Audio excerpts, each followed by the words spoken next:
Society చూద్దాము. సొసైటీలో chapter 1 ఏంటంటే భారతదేశం విభిన్నంలో ఏకత్వము, సాంస్కృతిక విలీనీకరణ. సో ఈ చాప్టర్ చదవడం ద్వారా మనకి వచ్చే నాలెడ్జ్ ఏంటంటే భిన్నత్వంలో ఏకత్వాన్ని మనం వివరించగలుగుతాము, భారత సమాజంలో వారసత్వపు భిన్నత్వాన్ని తెలుసుకోగలుగుతాము, భారత సమాజం ఏకత్వ కారకాలను తెలుసుకుంటాము, సాంస్కృతిక విలీనీకరణను వర్గీకరించగలుగుతాము.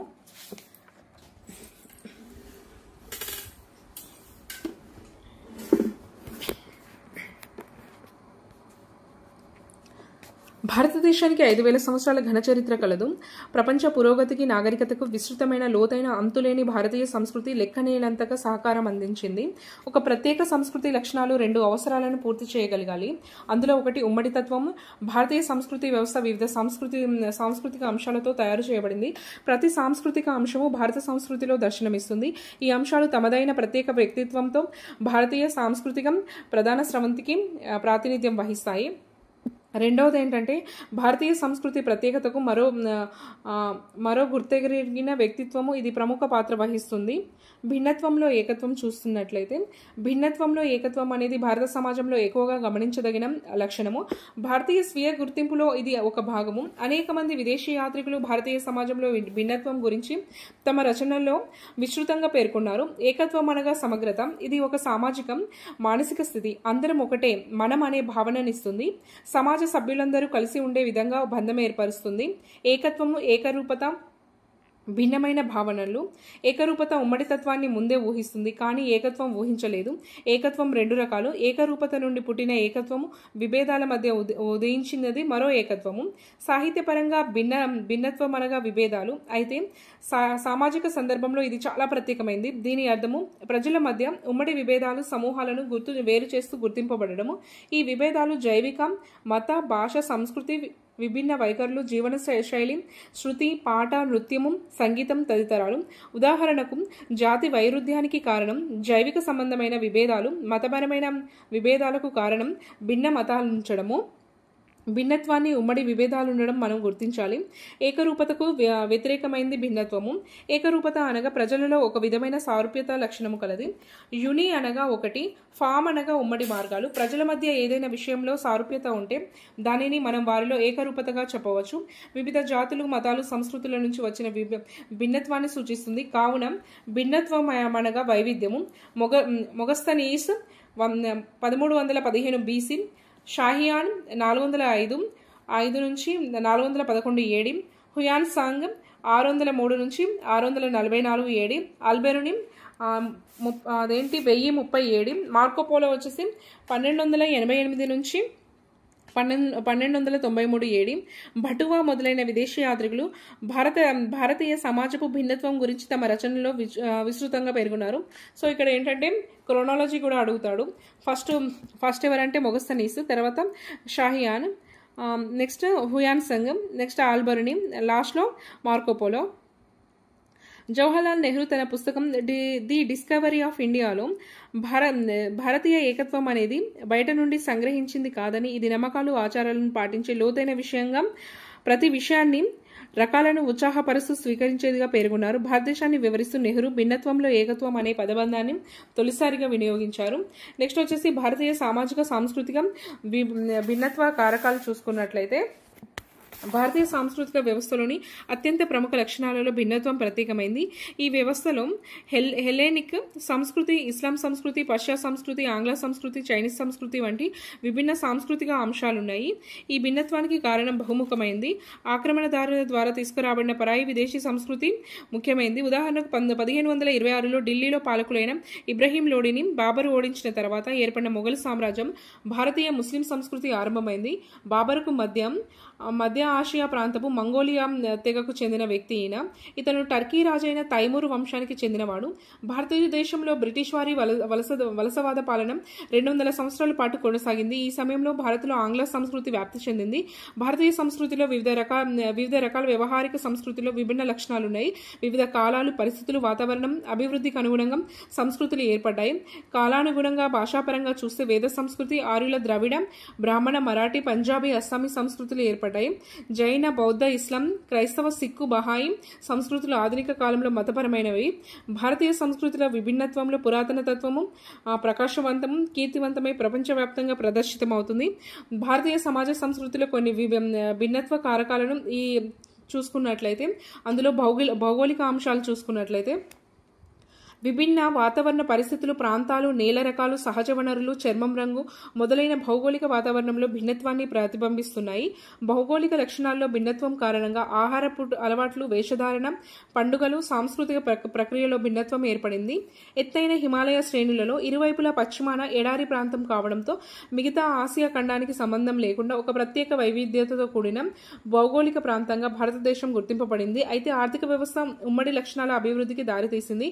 ప్రార్థనా మందిరాలు, పవిత్ర ప్రదేశాలు దేశమంతటా విస్తారంగా అల్లుకొని ఉన్నాయి.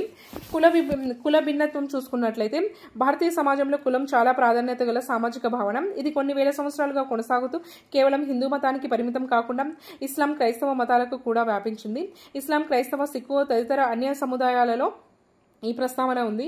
ముస్లింలను అష్రఫ్, అజ్లఫ్ అనే తరగతులుగా విడదీశారు. అష్రఫ్లను తిరిగి షేక్, సహీద్, మొఘల్, పఠాన్లుగా మరియు అస్లఫ్లను తిరిగి కిందోబి, దర్జీలుగా తదితరులుగా విభజించారు. అదేవిధంగా క్రైస్తవులలో కుల ప్రస్తావన మనకు తెలియనిది కాదు. సిక్కులలో జాట్ సిక్కులు, మజహబీ సిక్కులతో కూడిన అనేక కులాలను మనం చూడవచ్చు. కుల వ్యవస్థ అంతర్గతమైనది. పుట్టుక ద్వారా మాత్రమే కులంలో ప్రవేశ సంభవము, కానీ బయటపడడం అసాధ్యము. ఉన్నత కులస్తులకు ప్రత్యేక సదుపాయాలు, కింది కులాలకు క్లిష్ట పరిస్థితులను కుల వివక్షకు నిదర్శనము.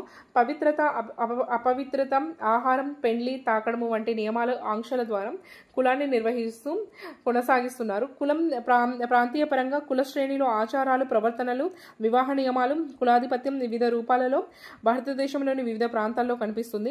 కుల నిర్మితి, బంధుత్వము, కుల నిర్మితి వృత్తి, కుల నిర్మితి అధికారాలు అనే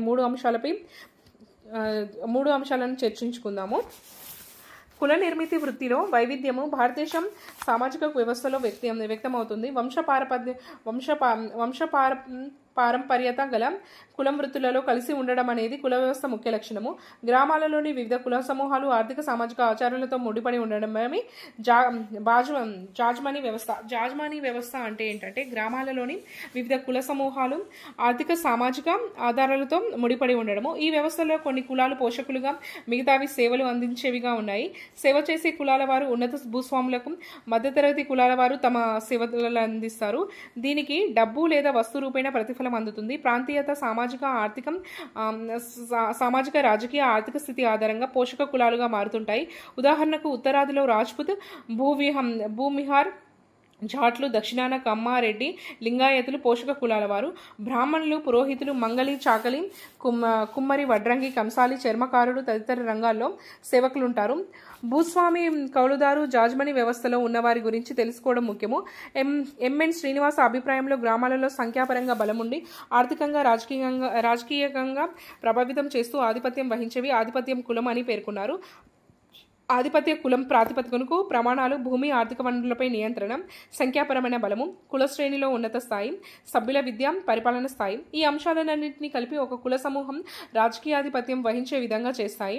కావున కులాల వైవిధ్యము ప్రాముఖ్యతతో కూడుకున్న అంశము. ప్రాంతీయ విభేదాలు, వైవిధ్యకరమైన బంధు నిర్మితి కారణాలతో కులం మరింత వైవిధ్యత సంతరించుకుంది. నెక్స్ట్ తెగలు చూసుకున్నట్లయితే భారతదేశంలో వైవిధ్యానికి ప్రాముఖ్యత గల మరో అంశము తెగలు. ప్రాచీన చరిత్ర, ఉమ్మడి నామము, భాషా సరిహద్దులు, దృఢమైన బంధుత్వ సంబంధాలు, అంతర్వివాహము పాటించడము, ప్రత్యేక ఆచారాలు, సంప్రదాయాలు, నమ్మకాలు, సాధారణ సామాజిక శ్రేణి, రాజకీయ వ్యవస్థ, ఉమ్మడి వనరులు, సాంకేతికతతో కూడుకున్న స్థానిక ప్రజల సమూహాన్ని తెగగా నిర్వహించవచ్చు. అయితే భారతదేశం కులాల్లో ఈ లక్షణాలు కొన్ని ఇమిడి ఉన్నాయి. ఈ కారణంగా కులాలలో వీటిని తెగ ఎలా విభేదించాలనే సమస్య ఉత్పన్నమవుతుంది. భౌగోళికంగా తెగలు 5 ప్రాంతాల్లో కేంద్రీకృతమైనవి. హిమాలయ ప్రాంతంలో గడ్డి, జవున్సరి, నాగా తదితర తెగలు. మధ్య భారతం వచ్చేసి ముండా, సంతాల్. సో మధ్య భారతానికి చెందిన తెగ ఏంటంటే ముండా, సంతాల్. హిమాలయ ప్రాంతానికి గడ్డి, జవున్పురి, జవున్సరి, నాగా. నెక్స్ట్ పశ్చిమ వెస్ట్ ఇండియాకు వచ్చేసి భిల్, గ్రేషియా తెగలు. అండ్ దక్షిణ భారతం వచ్చేసి గోండ్లు, కోయా, యానాది, చెంచు, తోడా తదితర తెగలు. ద్వీప ప్రాంతం బంగాళాఖాతానికి చెంది ఓంజ్, అరేబియా తీరానికి చెందిన మినికోయన్స్ తదితరులు. జాతి లక్షణాల కారణంగా వారిని ఈ క్రింది జాతులకు చెందిన వారిగా బిఎస్ గుహ 1935లో పేర్కొన్నారు. అందులో ముఖ్యమైనవి ఏంటంటే ప్రోస్ట్రో ఆస్ట్రాయిడ్స్, నల్లని చర్మం, అణిగిపోయిన ముక్కు, కుచించుకుపోయిన నుదురు. ఈ లక్షణాలు గోండ్స్, మధ్యప్రదేశ్ ముండాలు, చోటనాగ్పూర్, హూ వచ్చేసి బీహార్ తదితర తెగలలో కనిపిస్తారు. ఇక మంగోలాయిడ్స్ వచ్చేసి తేలిక రంగు చర్మము, పెద్ద తల, కుంచుకుపోయిన ముక్కు. ఈ లక్షణాలు భోటియా, మధ్య హిమాలయాలు, వాంచు, అరుణాచల్ ప్రదేశ్, నాగాలాండ్, ఖాసీలు, మేఘాలయ ప్రాంతాలు. నిగ్రోటోలు వచ్చేసి నల్లని చర్మం, గుండ్రని తల, పెద్ద ముక్కు, నారింజ రంగు జుట్టు. ఈ లక్షణాలు కదర్, కేరళ, ఓంజ్, అండమాన్, జర్వా అంటే అండమాన్ ద్వీపం తదితరులు. భాషాపరంగా ఈ తెగలలో చాలా వైవిధ్యత ఉంది. ఒక అంచనా ప్రకారం గిరిజనులలో 105 రకాల భాషలు, ఉపభాషలు ఉన్నాయి. ఈ భాషలు ఫస్ట్ వన్ వచ్చేసి ఆస్ట్రో ఆసియాటిక్ అంటే ఈ 2 ఉపసమూహాలతో కూడిన కుటుంబము, మన్కెర్మం విభాగము, ఉండా విభాగము. ఈ భాషలను కాశీ, నికోబారి, గోండ్లు, సంతాలు మాట్లాడతారు. సెకండ్ వన్ వచ్చేసి టిబెటో చైనీస్ కుటుంబము.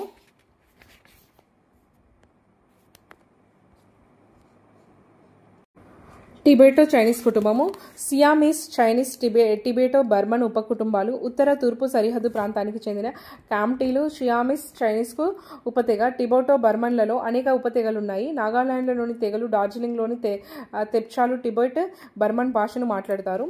నెక్స్ట్ వన్ వచ్చేసి ఇండో యూరోపియన్ కుటుంబం వచ్చేసి వీరు హజోంగ్, కిల్లీ భాషలు మాట్లాడతారు. నెక్స్ట్ వన్ వచ్చేసి ద్రవిడియన్ కుటుంబంలో భాషలు. ఉదాహరణకు మైసూర్లోని బెరువా, చోటనాగ్పూర్లోని ఓరాన్ తెగలు. ద్రవిడియన్ కుటుంబంలోని భాషలు ఉదాహరణకు మైసూర్లోని ఎరువం, చోటనాగ్పూర్లోని ఓరాన్ తెగలు. ఈ భాషల వర్గీకరణలో భారీ వైవిధ్యం కనిపిస్తుంది. ఉదాహరణకు నాగాలలో కనీసం 50 రకాల విభిన్న సమూహాలు ఉన్నాయి. ఈ సమూహాలన్నింటినీ తమదైన ప్రత్యేక పదాలున్నాయి. ఈ పదాలను సమూహాల పరంగా ఒకరికొకరు అర్థం చేసుకోలేరు. తెగల్లో సంఖ్యాపరమైన వైవిధ్యం కనిపిస్తుంది. గోండులు, బిల్లుల సంఖ్య మిలియన్లలో. గ్రేట్ అండమాన్ తెగవారు 100లోనే ఉన్నారు. ఈ తెగలలో ఆర్థికపరమైన తేడాలున్నాయి. చోళా నాయకన్లు ఆహార సేకరణ, వేటాడడం. మేఘాలయ ప్రాంతపు కాశీలు పోడు వ్యవసాయం చేసేవారు. మధ్య ఆసియా, దక్షిణ భారతదేశంలోని చాలా తెగలు స్థిర వ్యవసాయం చేసుకునేవారు. నీలగిరికి చెందిన కోటా తెగవారు వృత్తి కళాకారులు. సముదాయిక స్థాయిలో ముడి సరుకు పోగు చేసుకుని కుటుంబం స్థాయిలో అల్లిక పని చేసేవారు. నీలగిరిలోని తోడాలు, గుజ్జర్లు, హిమాచల్ ప్రదేశ్కు చెందిన ఒకర్వల్ గడ్డి తెగలు పశుపోషణ చేసేవారు.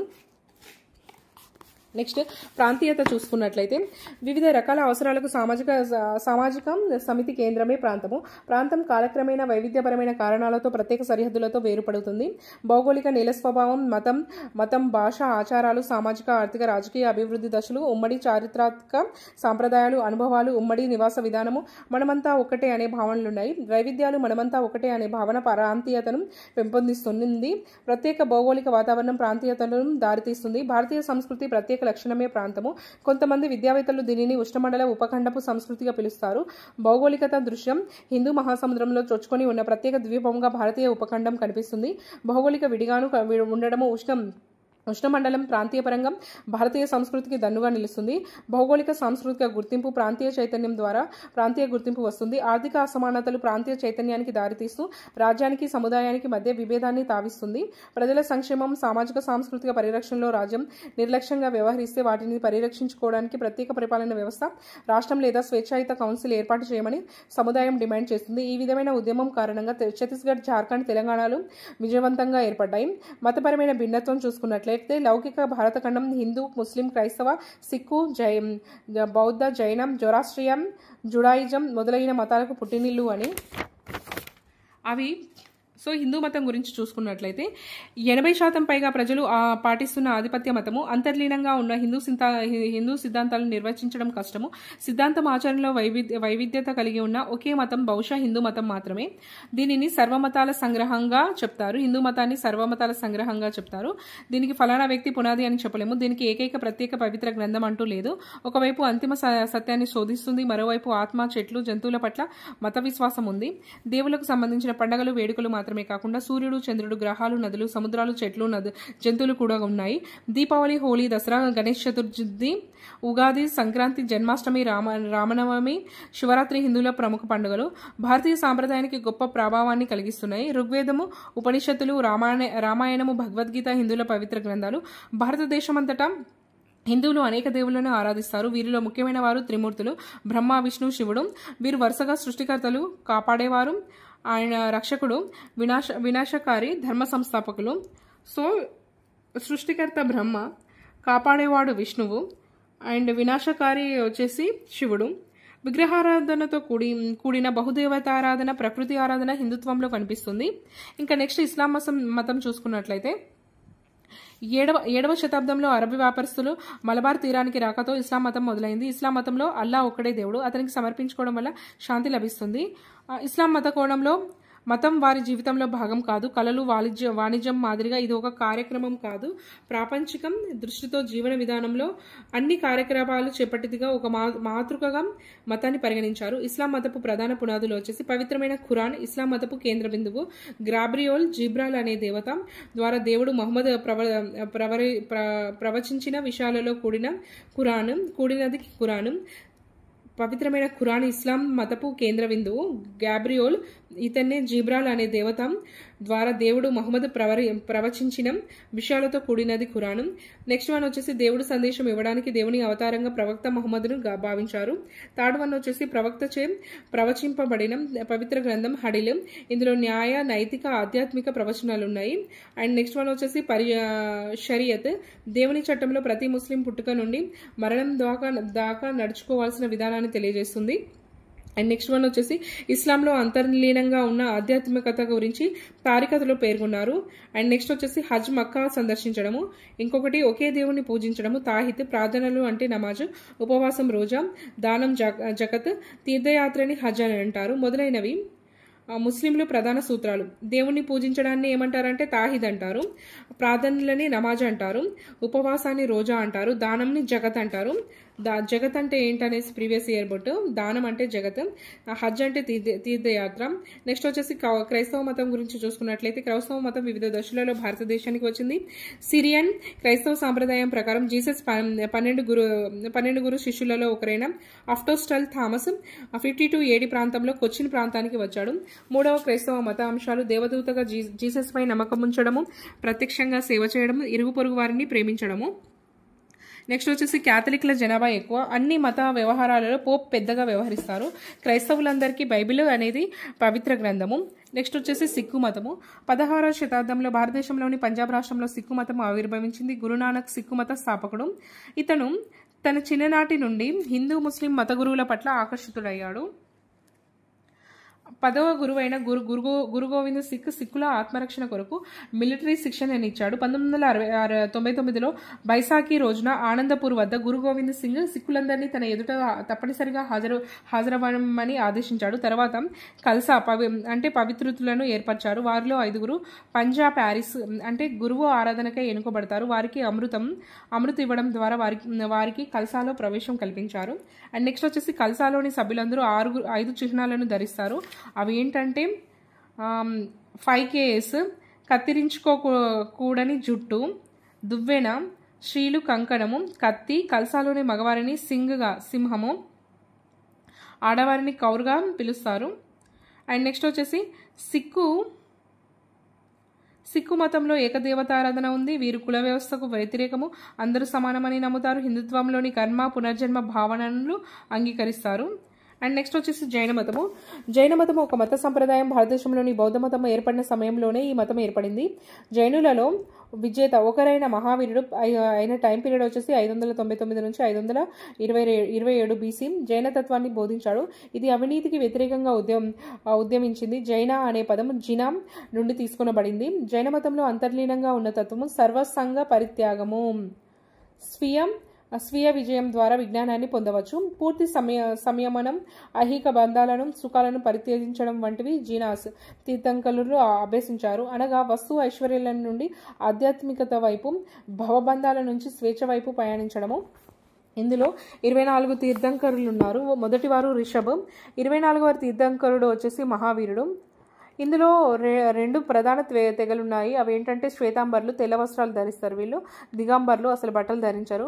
మూడవ తెగ వచ్చేసి స్థానకవాసి. ఓకే, మంచి నడవడిక, సరైన నమ్మకం, జ్ఞానం ద్వారా ఆత్మ పరిశుద్ధి గావించడంపై ఈ మతం ప్రధానంగా దృష్టి పెడుతుంది. అహింస, ఉపవాసము, పొదుపుగా ఉండడము, ఆత్మ పరిశుద్ధి తప్పనిసరి అని ఈ మతం చెప్తుంది. నెక్స్ట్ వచ్చేసి అహింస, సత్యం, లైంగిక శుద్ధి, గౌరవం, వ్యక్తిగత సమాజ అవసరాలకు వస్తు సంపాదనలో అయిష్టత అనేవి 5 రకాల క్రమశిక్షణలు. నెక్స్ట్ వచ్చేసి బౌద్ధ మతం గురించి చూసుకున్నట్లయితే బుద్ధుడు బోధనలతో రమారమిగా క్రీస్తుపూర్వము 6వ శతాబ్దంలో బౌద్ధ మతము ఉద్భవించింది. బుద్ధ జ్ఞానోదయం కలిగించే గురువు.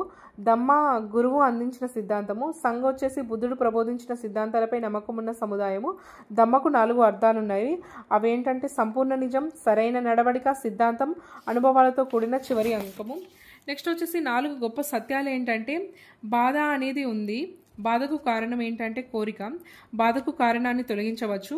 బాధకు కారణాన్ని తొలగించడానికి ఒక మార్గం, బ్లూ ప్రింట్ ఉంది.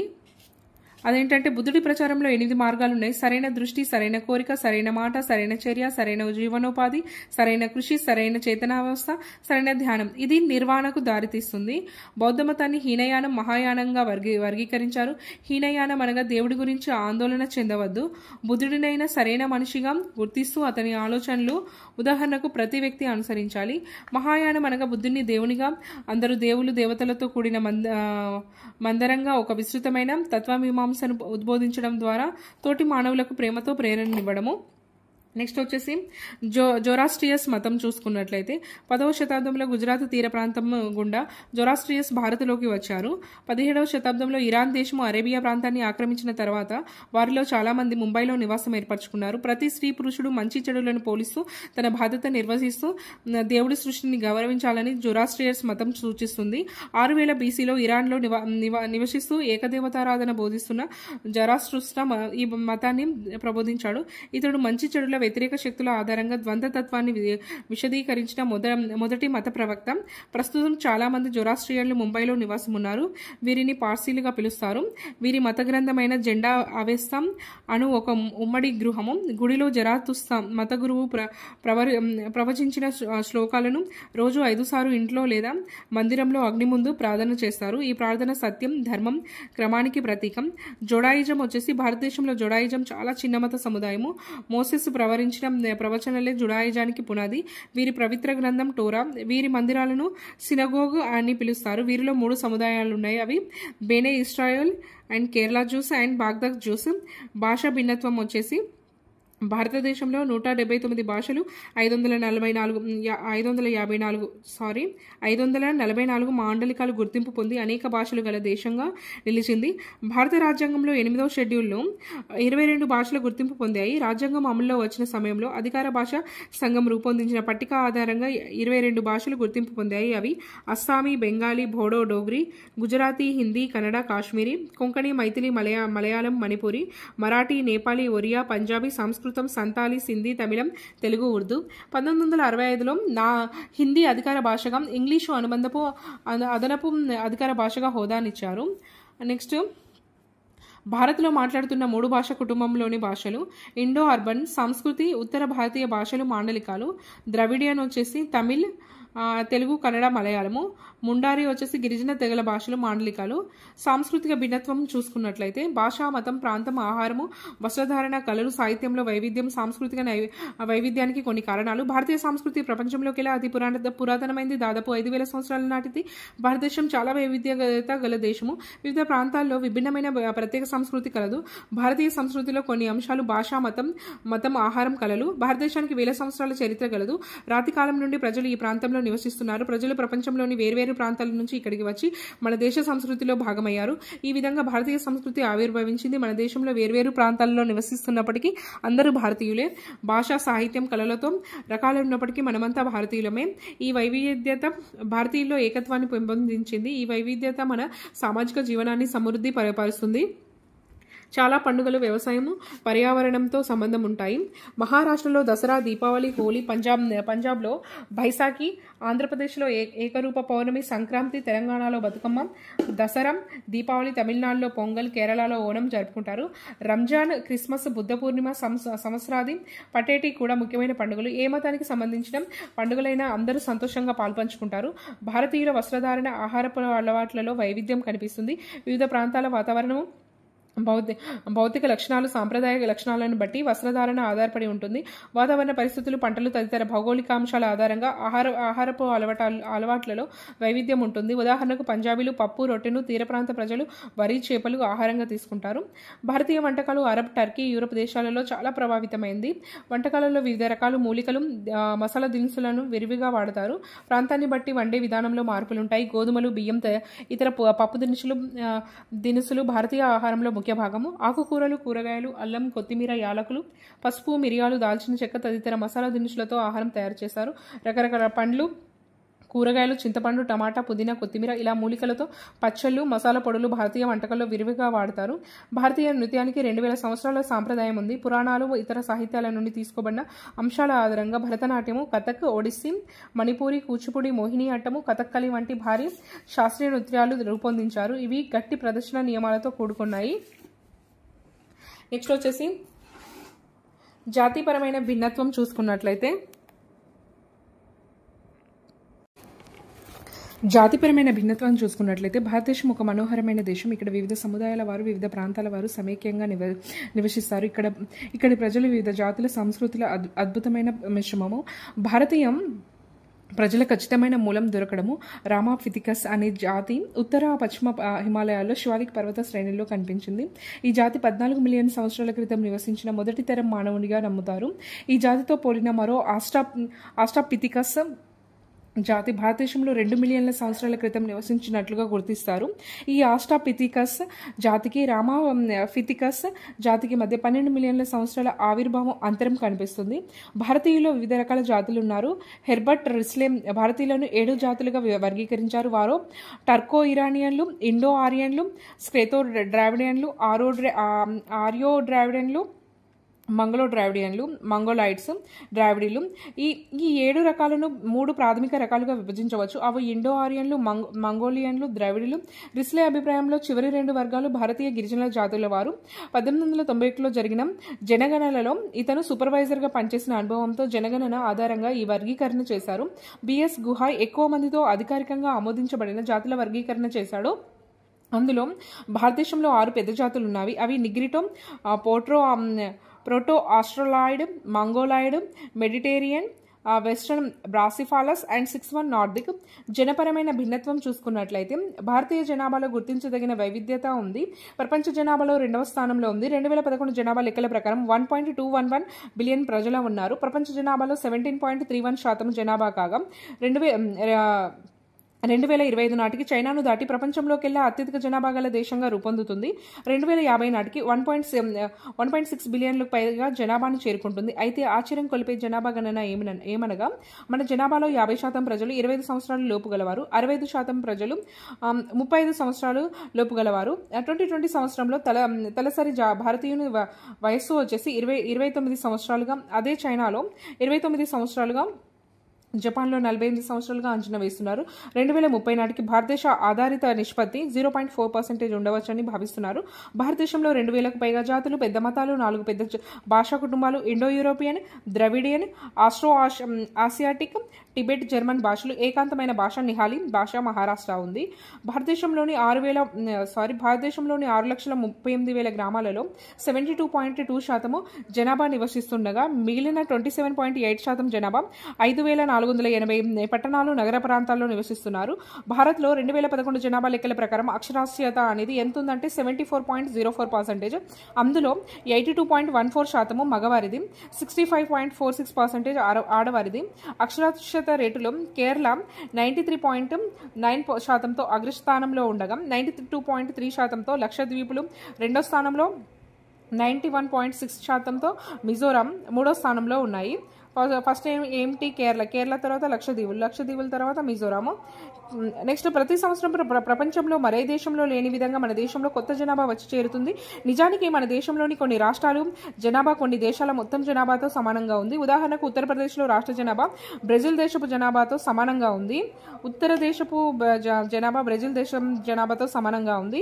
దారిద్ర్యం, నిరక్షరాస్యత, అధిక జననాల రేటు, మరణాల రేటుతో తగ్గుదల, బంగ్లాదేశ్, నేపాల్ నుండి వలసలు, భారతదేశంలో పెరుగుతున్న జనాభాకు కొన్ని కారణాలు, పెరిగిపోతున్న జనాభాను నియంత్రించడానికి కొన్ని చర్యలు చాలా ముందు నుంచే చేపట్టింది. 1952లో మొదలుపెట్టిన జాతీయ కుటుంబ నియంత్రణ కార్యక్రమం ప్రపంచంలో భారత జనాభా విధానంపై చేపట్టిన మొదటి దేశ కార్యక్రమము. భారత జనాభా శాస్త్ర సూచికలో లైంగిక నిష్పత్తి ముఖ్యమైనది. ఈ సూచిక ద్వారా 1000 మంది మగవారికి స్త్రీల సంఖ్య ఎంత ఉందో కనుగొంటారు. ఒక సమాజంలో కాలానుగుణంగా స్త్రీ పురుషుల మధ్య సమానతను కనుగొనడానికి ఇది ప్రధాన వనరు. 2011 జనాభా లెక్కల ప్రకారం భారతీయ లైంగిక నిష్పత్తి దశాబ్దంలో గణనీయంగా వృద్ధి చెందింది. 2001లో 933గా ఉన్న స్త్రీల సంఖ్య 2011 నాటికి 940కి చేరింది.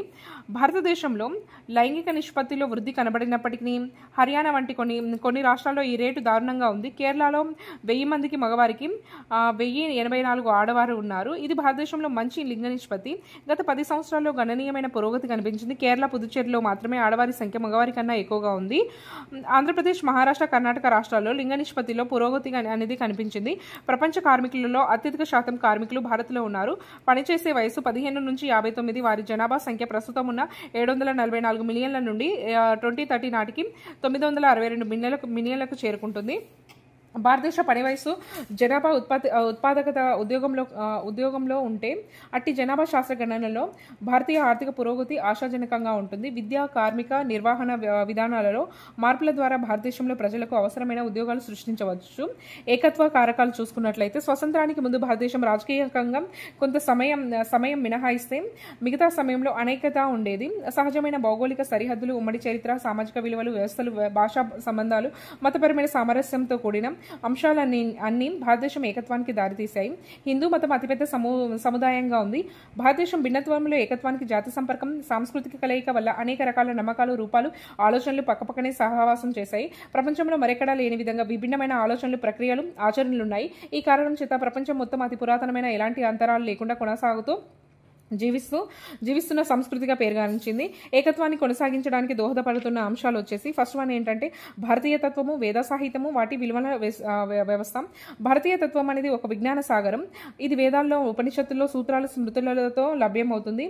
ఏఎల్ భాషము ఆస్ట్రేలియాకు చెందిన ఇండాలజిస్ట్, అతని పుస్తకము the wonder that was India అనే వేద సాహిత్యంలో పీపాలో భద్రపరిచిన సముద్రమంత విజ్ఞానంగా పేర్కొన్నారు. నియమాల శాస్త్రీయ విభజన క్రమబద్ధ అమెరికను వేద సాహిత్య అద్భుతంగా ఉదాహరణగా పేర్కొన్నారు. మానవ విజ్ఞానానికి సంబంధించిన వివిధ శాఖలు, జీవితంలోని వివిధ అంశాలైన కళలు, సాహిత్యము, వైద్యము, రాజకీయము, న్యాయం, తత్వము, భాష, ధ్వని శాస్త్రము, జ్యోతిష్య శాస్త్రాలను కలుపుకొని ఒకటిగా గోచరిస్తుంది. ఈ బంగారు విజ్ఞాన గణి భారతీయులకు స్ఫూర్తిగా నిలవడమే కాక విదేశీయులకు, ఇతర దేశాల మేధావులు తమ భాషలోనికి అనువదించి వారి హేతుబద్ధమైన మనస్సు కొరకై పునః వ్యాఖ్యానించారు. భౌగోళిక ఏకత్వం చూసుకున్నట్లయితే భారతదేశం ఉత్తరాన హిమాలయాల్లో, మిగతా భాగం సముద్రంతో భౌగోళిక ఏకత్వాన్ని సూచిస్తుంది. రాజకీయంగా భారతదేశం సార్వభౌమ రాజ్యము, పార్లమెంటు, రాజ్యాంగం ప్రతి భాగాన్ని పరిపాలిస్తుంది. మన ప్రజాస్వామ్య సెక్యులర్ నిబంధనలతో కూడిన రాజకీయ సంస్కృతిని పంచుకున్నాము. భారతీయ భౌగోళిక రాజకీయ ఏకత్వాన్ని సంతులు, పాలకులు వీక్షించారు. భారతీయ భౌగోళిక రాజకీయ ఏకత్వపు సృహ వ్యక్తీకరణ ఋగ్వేదము, సంస్కృత సాహిత్యము, అశోకుని శాసనాలు, బౌద్ధ స్మారక కట్టడాలు తదితర వనరులలో కనుగొనవచ్చు. భారతీయ భౌగోళిక రాజకీయ ఏకత్వపు ఆదర్శము భరతవర్ష భారతదేశపు పురాతన దేశీయం శాస్త్రీయ నామము. చక్రవర్తి అంటే ఎంపరర్. ఏకఛత్రాధిపత్యము, ఒకే గొడుగు పరిపాలన కింద ప్రతిబింబిస్తుంది. భారతదేశపు మొట్టమొదటి అద్భుతమైన లక్షణం దాని వైవిధ్యము. దీనికి కారణం భారతదేశపు భౌగోళిక వాతావరణము. జనాభా ఉత్తరం నుండి దక్షిణానికి, తూర్పు నుంచి పడమరకు విస్తరిస్తున్న విశాలమైన భూభాగాన్ని ఒకే భూభాగంగా ఊహించడం కష్టము. గ్రేట్ బ్రిటన్ కన్నా 14 రెట్లు పెద్దదిగా, బ్రిటిష్ ఐర్లాండ్ కన్నా 10 రెట్లు పెద్దదిగా ఉంది. అధిక ఉష్ణోగ్రత నుండి అత్యల్ప ఉష్ణోగ్రతకు మారుతూ ఉంటుంది. భారత్లో సమశీతోష్ణత ఉష్ణ ధ్రువ వాతావరణం కనిపిస్తుంది. జనాభా భౌతిక లక్షణాలైన చర్మపు రంగు, కంటి రంగు, ఎత్తు, శరీర సౌష్ఠవంలో వైవిధ్యం కనిపిస్తుంది. అయితే భారతీయతలో భౌగోళికత ప్రముఖ పాత్ర వహిస్తుందని చెప్పవచ్చు.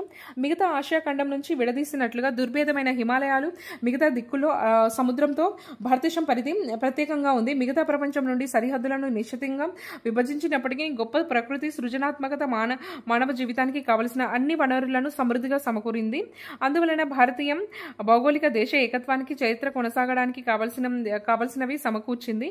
దేశ విభజనకు లేదా దేశ సహజ సరిహద్దులను విస్తరించడానికి చేసిన చాలా ప్రయత్నాలు విఫలమయ్యాయి.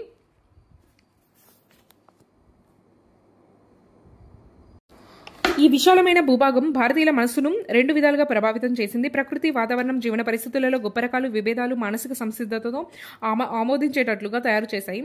దీనితో పాటు కొత్తవారు ఈ విస్తారమైన ఖాళీలలో నెమ్మదిగా చొరబడేటట్లుగా అనుమతినిచ్చింది. ప్రతి ప్రాంతం అభివృద్ధిని నిరాశపరచకుండా తన స్వంత పంతాలో వెళ్ళడానికి అనుమతినిచ్చింది. దేశ భౌగోళిక ఏకత్వ ప్రజల ఆర్థిక జీవన విధానంపై ప్రభావం చూపింది. దేశం ఆకారము, భూమి నాణ్యతతో జనాభా పెరుగుదలను, విస్తారమైన సాగుకు అనుమతినిచ్చింది. భారతదేశ వ్యవసాయ ఆర్థిక వ్యవస్థ దాదాపు 4 లేదా 5 సంవత్సరాలుగా 5,000 సంవత్సరాలుగా వృద్ధి చెందుతూ నిర్వహించబడుతుందనే సత్యము లోతైన సంస్కృతి సాంప్రదాయాలను వివరిస్తుంది. వ్యవసాయ ఆర్థిక వ్యవస్థ ప్రాముఖ్యత ఉమ్మడి లక్షణాల అభివృద్ధికి, క్లుప్తంగా ఉమ్మడితనానికి దారితీసింది. దేశమంతటా విస్తరించిన మందిరాలు, పవిత్ర ప్రదేశాలతో భారతీయ ఏకత్వాన్ని శాశ్వత లక్షణంగా చూడవచ్చు. సంస్కృతి చూసుకున్నట్లయితే భారతీయ సంస్కృతి కథ ఒక నిరంతర సమన్వయం, సంపదతో కూడుకున్నది. సంస్కృతి మతం మాదిరిగా ఏకత్వం భిన్నత్వానికి ఒక వనరు. మౌర్యులు, గుప్తుల వంటి శక్తివంతమైన సామ్రాజ్యాలు సామాజిక సాంస్కృతిక విషయాలలో దూకుడుగా జోక్యం చేసుకోలేదు. వైవిధ్యత చెక్కు చెదరలేదు. దేశంలోని చాలా ప్రాంతాల్లో కొన్ని శతాబ్దాల పాటు ముస్లిం మతస్థుల పరిపాలన ఉన్నప్పటికీ హిందూ సామాజిక వ్యవస్థకు భంగం కలిగించలేదు. హిందువులు సంఖ్యాపరంగా మెజారిటీతో ఉన్నప్పటికీ ఇతర మతాల నమ్మకాలు, అభ్యాసన పద్ధతులు, లక్షణాలను తొలగించలేదు. అలాగే హిందూ, ముస్లిం, క్రైస్తవులు తమ నమ్మకాలు, అభ్యాసన పద్ధతులను అనుసరిస్తూ జీవితం కొనసాగిస్తున్నారు. ఏకత్వాన్ని తీసుకురావడంలో భారతీయ మతము, తత్వము, కళలు, సాహిత్యము పాత్ర ప్రస్ఫుటమైనవి. దేశమంతటా విస్తరించిన సామాజిక సంస్థలైన కుల వ్యవస్థ, ఉమ్మడి కుటుంబము భారతీయతను సూచిస్తాయి. పండగ వేడుకలను భారతదేశమంతా ఒకే మాదిరిగా జరుపుకోవడం చూడవచ్చు. అదేవిధంగా భారతదేశమంతటా మందిరాలు, కోటగోడలపై చెక్కబడిన ఏకరూపత గల కళలు సంస్కృతి ఏకత్వ భావనను పెంపొందిస్తున్నాయి. విభేదాలు ఉన్నప్పటికీ సంస్కృతులు సహజీవనాన్ని ఉత్సాహంగా జరుపుకోవడం విశిష్టత. ఇంకా మతం చూసుకున్నట్లయితే ఏ మతానికైనా 2 దృక్పథాలు ఉంటాయి. అవి ఆధ్యాత్మికము, తాత్కాలికము. ఆధ్యాత్మికత అన్ని మతాలలో ఒకే విధంగా ఉంటుంది. ప్రతి మతంలో నైతిక ప్రవర్తన, స్వార్థపూరిత ఆహాన్ని అధిగమించడము మతపరమైన అంశము, వ్యక్తి భక్తికి సంబంధించింది తాత్కాలిక అంశము. సమూహపు గుర్తింపునకు, మతపరమైన వేడుకలకు సముదాయపు నమ్మకాలని నిర్వహించబడుతుంది. తాత్కాలిక స్థాయిలో విభిన్న మత సమూహాలు ఇతరుల కన్నా భిన్నంగా ఉంటాయి. భారత్లో అత్యంత పరమత సహనమే కాక కొన్ని మత ప్రదేశాలు, మందిరాలు కొన్ని మతాలకు సెలవులుగా ప్రఖ్యాతి గడించాయి. ఆ విధంగా కొన్ని మత సంబంధమైన పండుగలను చాలా మత సముదాయాల వారు నియమితంగా జరుపుకుంటారు. వారణాసి, ఉజ్జయిని, అమృత్సర్, మధుర్, బోధ్గయ, వైష్ణోదేవి, తిరుపతి, అజ్మీర్ షరీఫ్ వంటి ప్రాంతాలు దీనికి మచ్చుతునకం.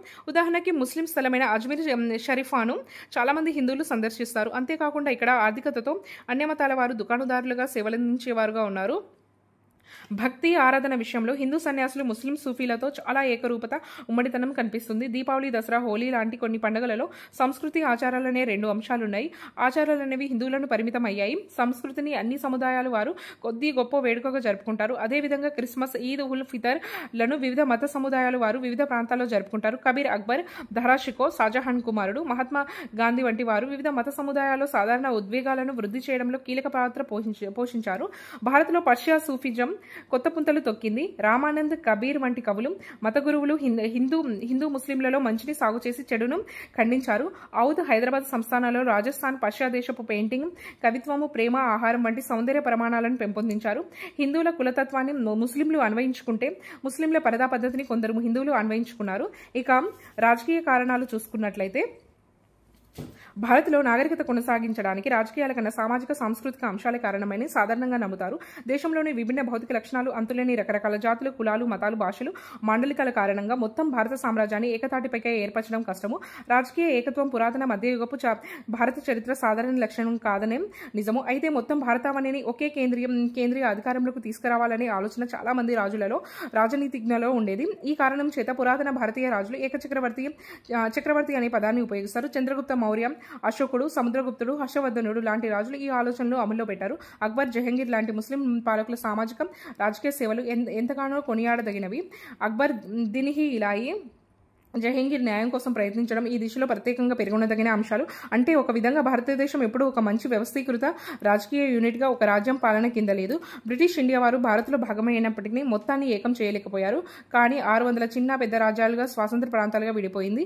రక్షణ, విదేశీ సంబంధాలు అనే విధానం, ఆర్థిక వ్యవహారాలన్నిటినీ బలమైన శక్తితో రాజకీయ వ్యవస్థగా ఏకీకరించడానికి బ్రిటిష్ వారు ప్రయత్నించారు. ఈ విధమైన ప్రయత్నాలు అంతకుముందు కూడా చేసి విఫలమయ్యారు. స్వాతంత్రం తర్వాత భారతదేశం రాజకీయంగా పరిపాలనా పరంగా ఏకమయ్యాయి. కానీ అప్పటికే భారత పాకిస్తాన్గా విడిపోయాయి. స్వాతంత్రానంతరం భారత ఏకత్వము సహజ సంస్థగా వ్యక్తమైంది. ఇది స్వాతంత్రోద్యమం, బ్రిటిష్ పాలకుల రాజ్యాంగ వారసత్వ ఫలితము. వివిధ రాజకీయ పార్టీలు, రాజకీయ దృక్పథాలు ఉన్నప్పటికీ నేటికి రాజకీయ పరిపాలన ఏకత్వం ఉన్నది. కాబట్టి రాజకీయాలు భిన్నత్వానికి, ఏకత్వానికి ద్వంద్వకారకము. సో భాషా కారకాలు చూసుకున్నట్లయితే భారతదేశంలోని భాషలు, మాండలికాలు ఆశ్చర్యం కలిగించే వైవిధ్యం ఉన్నప్పటికీ ఆ భాషల్లోని ఆలోచనలలో, భావాలలో ప్రాథమిక ఏకత్వం కనిపిస్తుంది. వ్యాకరణ నిర్మాణ స్థాయిలో కూడా ఈ ఐక్యత కనిపిస్తుంది. భారతదేశంలో సంస్కృత భాష తన పదజాలంతో అన్ని భాషలను లోతుగా ప్రభావితం చేస్తుంది. నేటి ద్రవిడ భాషలలో చాలా వరకు సంస్కృత పదాలున్నాయి. భారత భాషలు మాండలికాలలో పర్షియన్, అరబిక్, ఇంగ్లీష్ పదాలు భాగమయ్యాయి. ఈ సర్దుబాటు ధోరణిలో విభిన్న జాతుల సమూహాలు ఒకే సామాజిక వ్యవస్థ కింద ఏకమయ్యాయి. ఈ భావన భారతీయ సాహిత్యంలో వ్యక్తమవుతుంది. నెక్స్ట్ సహనం, సర్దుబాటు చూసుకున్నట్లయితే భారతీయ సంస్కృతికి సహనం, సర్దుబాటు వంటి చెప్పుకోదగ్గ లక్షణాలున్నాయి. భారత్లో పెద్ద మతమైన హిందుత్వానికి సాగే లక్షణం ఉంది. హిందూ మతం సజాతీయ మతం కాదని మనందరికీ తెలుసు. కానీ హిందూ మతం సజాతీయ మతం కాదని మనందరికీ తెలుసు. అంటే ఒకే దేవుడు, గ్రంథం, మందిరం లాంటివి లేవు. నిజానికి అనేక మతాల సమైక్యగా వివరించవచ్చు. బహుదేవతారాధన లక్షణంతో కూడి గ్రామ దేవతలు, గిరిజన దేవతలతో విస్తరించి ఉంటుంది. ఇదే కారణంతో సమాజ శాస్త్రవేత్తలు హిందుత్వాన్ని 2 తరహాలుగా విభజించారు. సంస్కృతి గ్రంథాలలో కనిపిస్తుంది. వేదాలలో ప్రజాబాహుల్యంలో, నిజ జీవిత పరిస్థితిలో కనిపించేది ప్రముఖం. రాబర్ట్ రెడ్ఫీల్డ్ ఈ 2 రూపాలను రామాయణ, మహాభారతాలుగా గ్రామ దేవతలను సాంప్రదాయంతో ఆరాధించడంగా పేర్కొన్నారు. ప్రతిదీ హిందూ మతం కోసం వెళుతుంది. వీటన్నింటినీ ద్వారా హిందూ మతం ఒక బహిరంగ మతంగా స్వీకరించి శోషించుకునే మతంగా ఆవరించి ఉన్న మతము. అన్య మతాలను తనలో చేర్చుకోవడానికి ఒత్తిడి చేయలేదు. భారత్లో ఈ విధమైన సహనం, సర్దుబాటు లక్షణాలు వివిధ మతాల సహజీవనానికి సహాయపడింది. నెక్స్ట్ సాంప్రదాయిక భారతామణిలో ఏకత్వ లక్షణాలు చూసుకున్నట్లయితే సాంస్కృతిక, ఆర్థిక పరిచర్యలు, భౌగోళిక చలనం కారణంగా అఖిల భారతీయ శైలి, భారతదేశంలోని వివిధ ప్రాంతాల మధ్య ఉమ్మడి తత్వము, అంతర్ సంబంధాల శ్రేణి ఏర్పడుతుంది. అఖిల భారత నిర్మితిలో ఈ క్రింది పేర్కొన్న లక్షణాలు ఉన్నాయి. అవేంటంటే ఫస్ట్ వన్, భారతదేశం అంతులేని స్థానిక స్థాయి సాంప్రదాయం లేదా జనపద సంప్రదాయ లక్షణాలతో కూడుకున్న ఒక గొప్ప సాంస్కృతిక సాంప్రదాయం భావన. జానపద సాంప్రదాయాలు దేశమంతా వ్యాపించినప్పటికీ అనేక సామాజిక వర్గాలకు పరిమితమైనాయి. సెకండ్ వన్ ఏంటంటే ప్రతి భాషా ప్రాంతానికి పరిమితమైన ప్రత్యేక వ్యవసాయ కులాలతో పాటు పరిపూరకమైన నిపుణులు, సేవా కులాల వారితో కలిసి గ్రామీణ సదుపాయాలు ఏర్పడ్డాయి. ఇవి యజమాని సేవక సంబంధాలతో కూడుకున్నవి. నగర ప్రాంతాలలో వైశ్య కులస్తులు అంటే వ్యాపారులు, అల్లిక పని చేసేవారు, బ్రాహ్మణులు, కాయస్థుల ఆధిపత్యం ఎక్కువగా ఉండేది. థర్డ్ వన్ వచ్చేసి పరిపాలన, రక్షణ రంగ సంస్థలలో సామాజిక, ప్రాదేశిక చలనం ఉండేది. సాంప్రదాయ సాంస్కృతిక సంస్థలైన సంగీతం, నృత్య గృహాలలో కాస్మోపాలిటన్ నియామకాలు జరిగాయి. వీటితో పాటు వైద్య పాఠశాలలు, నేర్చుకోవడానికి శాస్త్రీయ పాఠశాలలు, పీఠములు, ఆచరించే భక్తి శాఖలు ఉండేవి. నెక్స్ట్ ఫోర్త్ వన్ ఏంటంటే తీర్థయాత్ర స్థలాలు కూడా అఖిల భారత స్థాయిలో ఏకత్వానికి దారితీశాయి. తీర్థయాత్ర ప్రాంతంలో వివిధ సాంస్కృతిక సందర్భంలో కులము, వర్గము, ఇతర సామాజిక కట్టుబాట్లు ఉండేవి కావు. వివిధ ప్రాంతాల ప్రజలు ఈ ప్రదేశాల్లో మాట్లాడుకోవడం వంటి ప్రతిచర్యల ద్వారా సాంస్కృతిక బంధాలు ఏర్పడ్డాయి. కాశీ, హరిద్వార్, రామేశ్వరం, ద్వారకా, బద్రీనాథ్, గయా, అలాగే అమృత్సర్, అజ్మీర్ షరీఫ్ వంటి అంతర్శాఖీయ తీర్థయాత్ర స్థలాలు మధ్యకాలంలో సందర్శనీయ స్థలాలుగా మారాయి. ఫిఫ్త్ వన్ ఏంటంటే సాధారణ ఆధ్యాత్మిక భావాలైన కర్మఫలము, ఉత్కృష్టత్వపు ఆధిపత్యము ఆలోచనలతో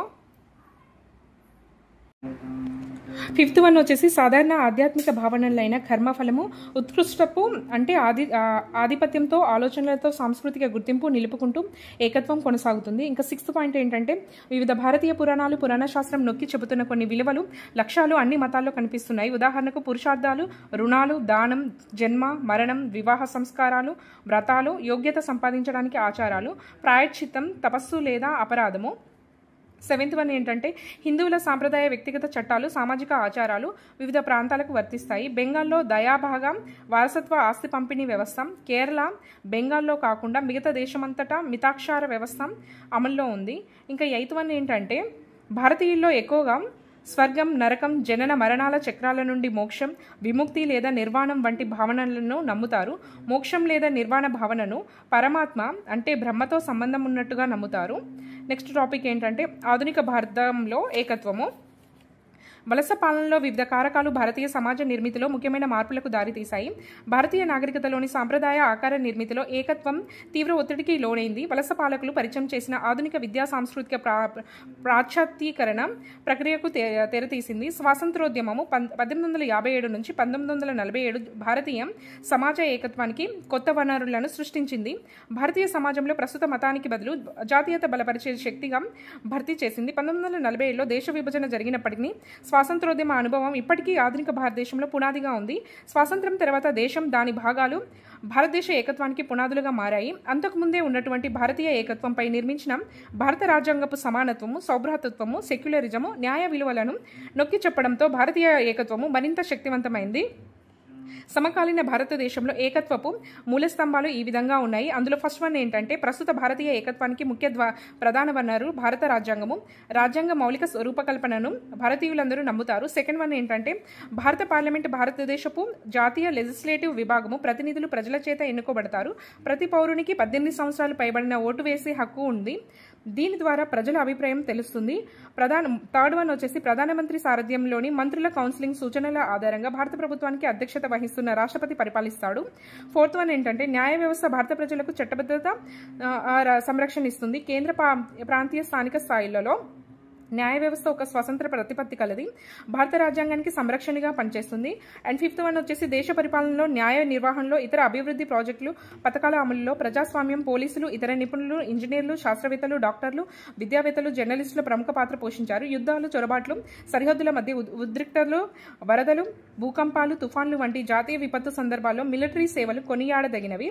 అండ్ సిక్స్త్ వన్ వచ్చేసి జాతీయ సంస్కృతి భారతీయులలో మన భావనను బలపరచడంలో, నిర్వహించడంలో అధునాతన ప్రసార సాధనాలు, రైల్వే నెట్వర్క్, భూతల రవాణా, పౌర విమానయాన, పోస్టాఫీసులు, టెలిగ్రాఫ్, టెలిఫోన్, ముద్రణ, ప్రింటింగ్, మీడియా, రేడియో, టెలివిజన్లు ప్రముఖ పాత్ర వహించాయి. ఇటీవల పొందుపరచబడిన ఈమెయిల్, అంతర్జాల సౌకర్యాల సమాచార నెట్వర్క్ కూడా బలీయమైన సాధనంగా గొప్ప ప్రభావశీలిగా పరిణమించింది. అండ్ సెవెంత్ వన్ వచ్చేసి పారిశ్రామికరణ, నగరీకరణ, ఇతర ఆర్థిక అంశాల ద్వారా పెట్టుబడిదారీ వ్యవస్థకు మధ్యతరగతి వర్గ సృష్టికి దారితీసింది. తద్వారా భారతదేశం అంతటా కార్మికుల గతిశీలతకు సేవలను దారితీస్తుంది. భారతీయులందరినీ ఏకత్వపు బంధంలో కలిపి ఉంచడానికి ఆధ్యాత్మికత వైపు నమ్మకం, సాంస్కృతిక శక్తి ప్రముఖ పాత్ర పోషించింది. హిందుత్వము భారత ప్రజల అతిపెద్ద మతము అయినప్పటికీ విదేశీ సంస్కృతులను సంగ్రహించలేదు లేదా పెద్దగా ప్రభావితం చేయలేదు. భారతదేశం భిన్నత్వంలో, ఏకత్వంలో భావ ప్రకటన స్వేచ్ఛ బలమైన భాగం. అన్ని కారకాలు సాంస్కృతిక వైవిధ్యానికి, భారతీయ ఏకత్వానికి గాఢమైన అనుబంధం ఉంది. భారతీయ సంస్కృతి గతిశీలత, సహనంతో కూడినది. ఇది వైవిధ్య భరితమైనది, సుసంపన్నమైనది. విదేశీ సంస్కృతులు వాటి ప్రాథమిక లక్షణాలు నిలుపుకున్నప్పటికీ సమయం గడిచే కొద్దీ భారతీయ సంస్కృతిలో భాగమైనవి. భారతీయ సంస్కృతిలోని వివిధ రకాల సుసంపన్న మత, జాతి ఐక్యతను బలపరచడానికి భారతీయుల్లో వైవిధ్యత సహకరించింది. కానీ అసహనం, సంకుచిత మనస్తత్వము జాతి ఐక్యతను బలహీనపరిచింది. ప్రజలను విభేదాలతో విడిపోయేటట్లు చేయకుండా ఐక్యమతం కలిగించే భావాలను పెంపొందించే పరిస్థితులు కల్పించాలి. ప్రజలు భారతీయ సాంస్కృతిక వారసత్వ విషయంలో గర్వపడే విధంగా విశిష్ట లక్షణాలతో కూడి మనమంతా భారతీయులమనే భావనను పెంపొందించాలి. ప్రపంచానికి భిన్నత్వంలో ఏకత్వం చూపించడంలో భారత్ ఒక సజీవ ఉదాహరణ. అత్యవసర పరిస్థితిలోనే కాకుండా కరువు, వరదలు, భూకంపాల వంటి ప్రకృతి వైపరీత్యాలలో కూడా దేశమంతా ఏకతాటిపై ఉంది. జాతిపరంగా విడిపోయిన దేశాలకు మన దేశము ఒక ప్రేరణగా, స్ఫూర్తిగా నిలుస్తుంది. అనేక వైవిధ్య కారణాలు ఉన్నప్పటికీ భారతీయ సమాజంలో ఏకత్వపు అంశాలు చాలా ఉన్నాయి. అవి ఏంటంటే, ఫస్ట్ వన్, భారతదేశంలో ప్రధాన వృత్తి వ్యవసాయము. అండ్ సెకండ్ వన్, భారత రాజ్యాంగం, పార్లమెంట్, న్యాయ వ్యవస్థ భారత్ను ఏకీకరిస్తుంది. థర్డ్ వన్ వచ్చేసి అధికార రక్షణ వ్యవస్థ. ఫోర్త్ వన్ విద్యా వ్యవస్థ. ఫిఫ్త్ వన్ రవాణా కమ్యూనికేషన్ అంటే రైల్వే తపాలా వ్యవస్థ. అండ్ సిక్స్త్ వన్ పారిశ్రామికరణ, నగరీకరణ. సెవెంత్ వన్ వచ్చేసి భారతీయులమనే భావన. నెక్స్ట్ వచ్చేసి సాంస్కృతిక విలీనీకరణ గురించి చూసుకున్నట్లయితే, విలీనీకరణ ఒక సాంస్కృతిక ఏకీకరణ, ఏకరూపతతో కూడిన ప్రక్రియ. తద్వారా కొత్తగా చేరే లేదా అధీన సమూహాలు తమ ప్రత్యేక సంస్కృతిని కోల్పోయి ఆధిపత్యంలో ఉన్నవారి సంస్కృతిలో ఒదిగిపోతారు. గిల్లిన్ ప్రకారము చిన్న సమూహం పట్ల సహనత్వము, సమాన ఆర్థిక అవకాశాలు, సానుభూతితో కూడిన అంశాల పట్ల ఆధిపత్య సమూహ వైఖరి, ఆధిపత్య సాంస్కృతిక కలయికం, చిన్న ఆధిపత్య సమూహాల మధ్య సాంస్కృతిక సారూప్యత, సమ్మేళనం లేదా అంతర్వివాహము, జీవితంలో ఒంటరి పరిస్థితులు, ఆధిపత్య సమూహపు వైఖరి, సమూహాల మధ్య జైవిక, సాంస్కృతిక, సామాజిక విభేదాలు, పెద్ద సమూహం చిన్న సమూహం పట్ల చూపే హింసాత్మక ధోరణి విలీనీకరణానికి ప్రతిబంధకం లేదా మందగించే విధంగా ఉంటుంది. ప్రపంచంలో భారతదేశం అతి పురాతన నాగరికత కలది.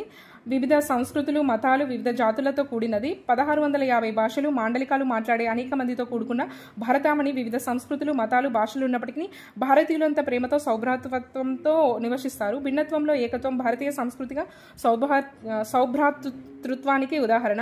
జమ్మూ కాశ్మీర్ నుండి కన్యాకుమారి దాకా ప్రతి ప్రాంతం వివిధ ఆచారాలు, సాంప్రదాయాలను చిత్రీకరిస్తుంది. పురాతన కాలం నుండి భారతీయులంతా కలిసికట్టుగా నివసిస్తూ అన్ని మతాలను, సంస్కృతులను గౌరవిస్తున్నారు. భిన్నత్వంలో ఏకత్వం అనేది ఈ దేశపు అందమైన లక్షణము. ఇది భారతీయులందరినీ మానవత్వము, శాంతితో కలుపుతుంది. మర్చిపోలేనటువంటి స్వాతంత్రోద్యమం భిన్నత్వంలో ఏకత్వానికి ఉదాహరణ. కులాలు, మతాలు మధ్య విభేదాలను పక్కన పెట్టి దేశమంతా ఏకతాటిపై నిలబడడం మహాత్మా గాంధీ, పండిత్ జవహర్లాల్ నెహ్రూ, గోపాలకృష్ణ గోఖలే, మౌలానా అబ్దుల్ కలాం ఆజాద్ అండ్ సర్దార్ వల్లభాయ్ పటేల్ వంటి భారతీయ స్వాతంత్రోద్యమ నాయకులు స్వాతంత్ర సాధనలో సఫలమవడానికి భిన్నత్వంలో ఏకత్వము నినాదాన్ని ఉపయోగించారు. భారతీయ విలీనీకరణ చరిత్ర అద్భుతమైంది. ఒక మతం లేదా సంస్కృతి కన్నా దేశమే గొప్పదనే బలమైన సందేశాన్ని ఇస్తుంది.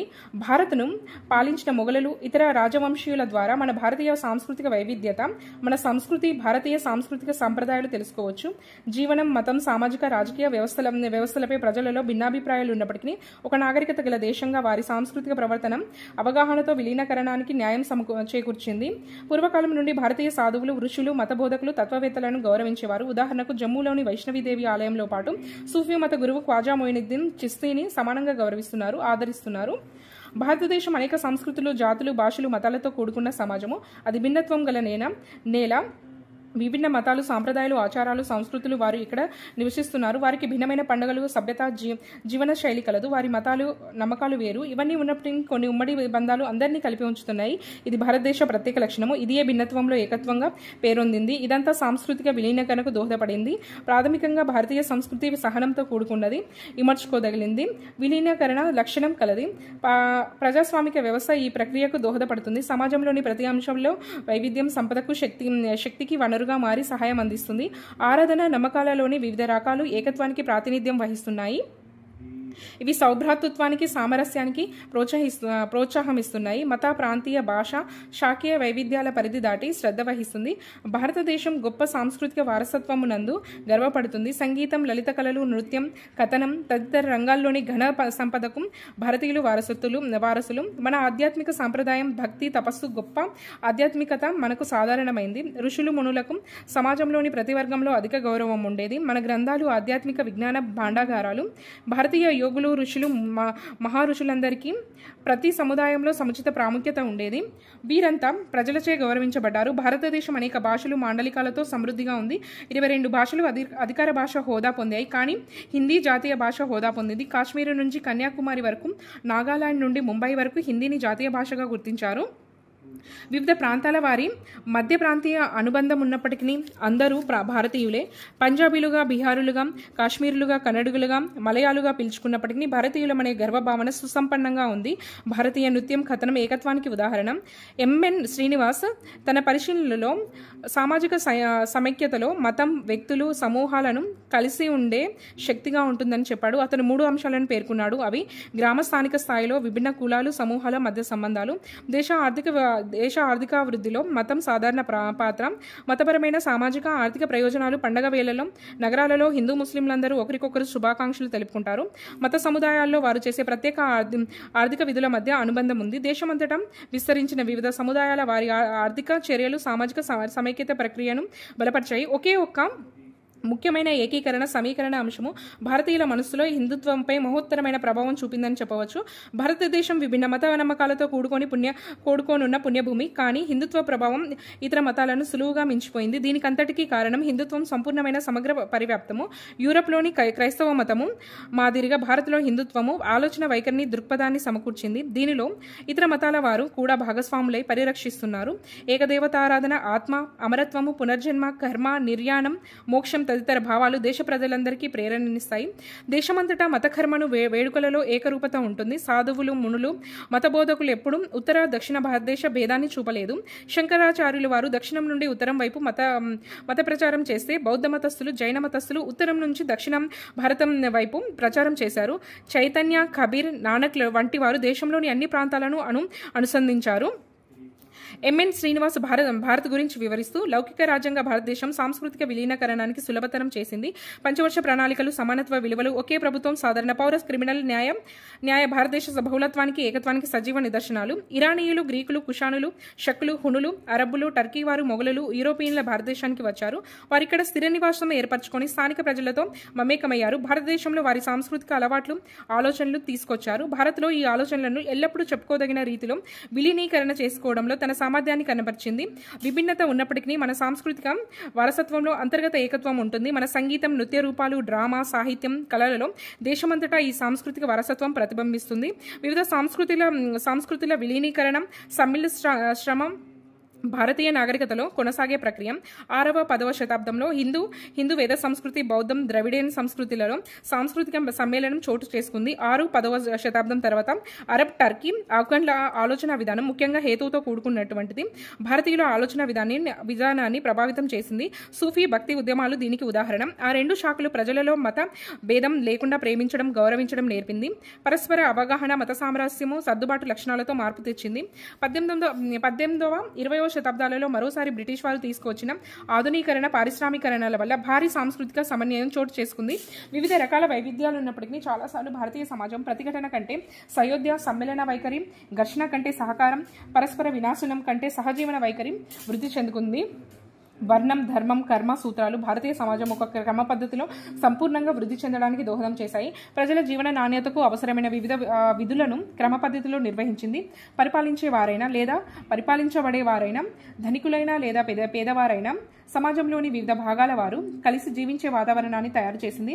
భారతీయ సమాజ పొందికకు, స్థిరత్వానికి కొనసాగించడానికి సేవ చేసింది. కొన్ని తరాలుగా దగ్గరైన వివిధ భాషలు, పద్ధతులను బట్టి భిన్నత్వంలో ఏకత్వం అనేది ఒక వాస్తవికత అంశంగా వర్ధిల్లుతుంది. సో కన్క్లూజన్ వచ్చేసి భారతదేశానికి అతి పురాతనమైన, విస్తారమైన వైవిధ్యతో కూడిన దీర్ఘ చరిత్ర, వారసత్వ సంస్కృతి కలదు. తరతరాలుగా అనేక జాతులు, ప్రజలు భారతీయ సంస్కృతికి దోహదపడ్డారు.